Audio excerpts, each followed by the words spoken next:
Welcome to the session on quality of service. In the previous session, we went through some techniques to reduce the congestion and thereby improve the network performance, right?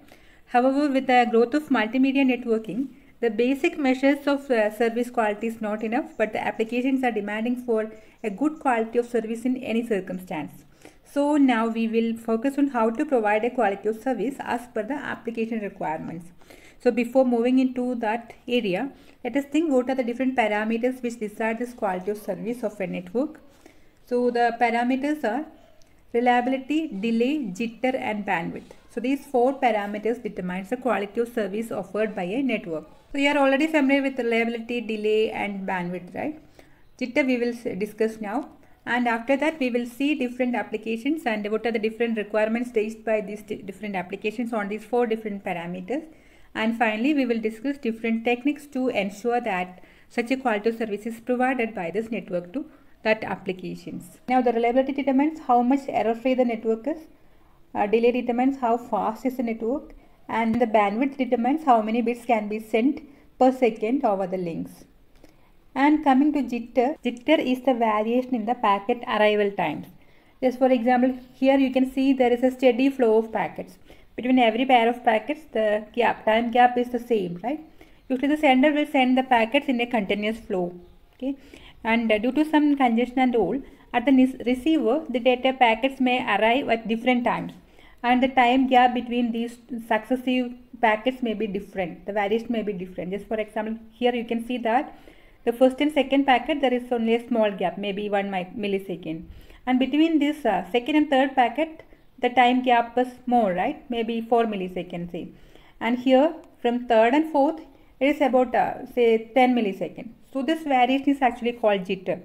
And the effect of this jitter is different in different applications, right? Just for example, some real-time application. If suppose we are talking over phone and there is high jitter.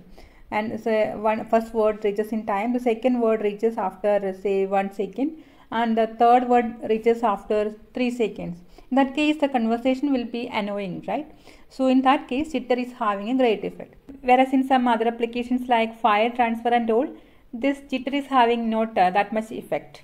Okay, so we will see what are different applications and their corresponding quality of service requirements. Let us have a quick review of some of the applications, how these requirements differs. The first four applications, email, file transfer, web access and remote login, all these are having a strict requirement on reliability.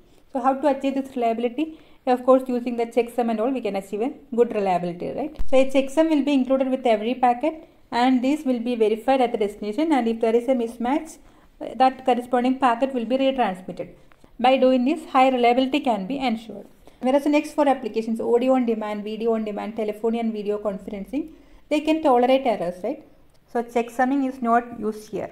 Now the file transfer applications including email, video on demand, audio on demand, etc. They are not sensitive to delay, right? If all the packets are delayed uniformly by a few seconds, no issues are there. Whereas the interactive applications like web surfing, remote login, etc., they are a bit more delay sensitive, right? And what about jitter?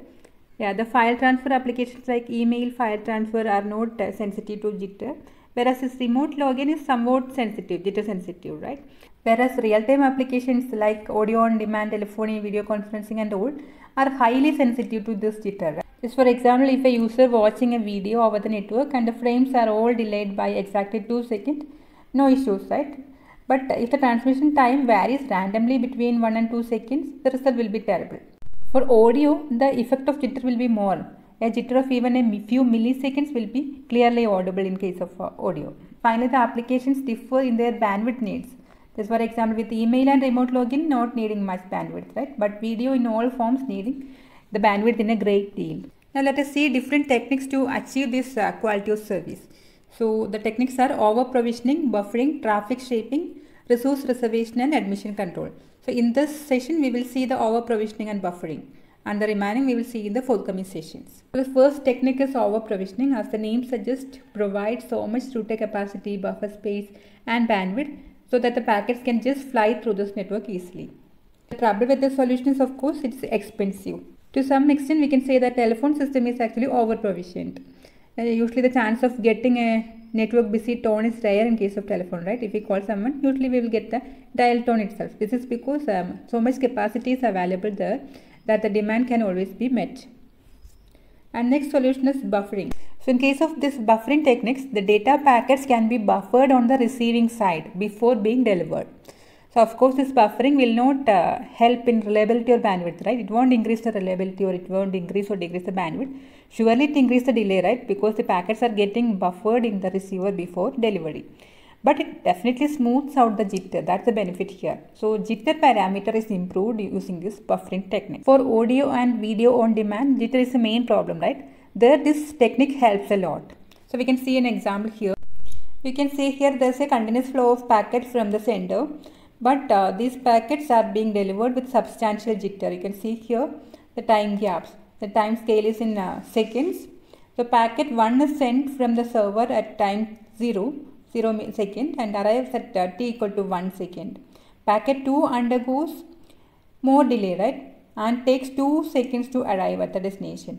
As the packet arrives, they are buffered on the client machine. Instead of delivering every packet as it arrives, they are buffered in the client machine, and the playback starts only at 10 seconds. Okay, t is equal to 10 seconds, the playback begins.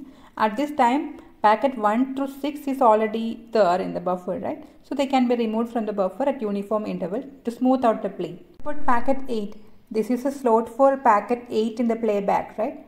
But packet 8 suffers a lot of jitter and arrives later only.